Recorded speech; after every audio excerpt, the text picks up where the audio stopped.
Hai semua, saya Natasha. Hari ini saya nak cerita tentang seorang wanita muda yang luar biasa dalam dunia kecergasan, M. Cadazos. Dia seorang ahli psikologi dan juga model kecergasan dari Meksiko.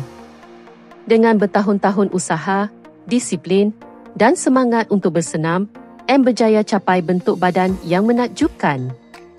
Dia bukan sahaja popular di Instagram dengan lebih 366,000 pengikut, tapi juga jadi inspirasi global untuk mereka yang nak ubah gaya hidup.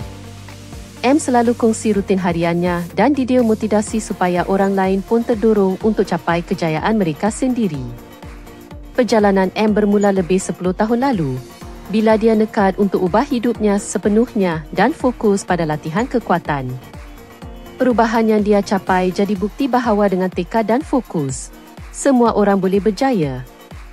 Apa yang paling hebat tentang M ialah dia selalu ingatkan kita supaya jangan bandingkan diri dengan orang lain.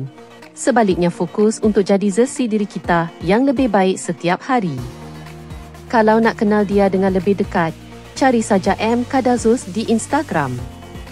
Di sana, anda akan jumpa banyak inspirasi dan tip berguna untuk perjalanan kecergasan anda.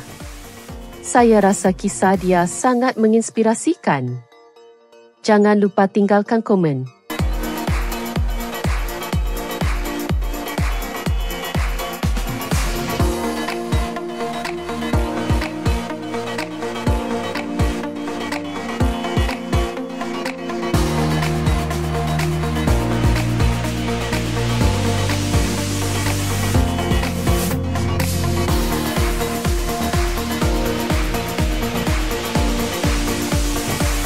Beri suka pada video dan langgan saluran kami supaya tak terlepas kisah-kisah menarik yang lain.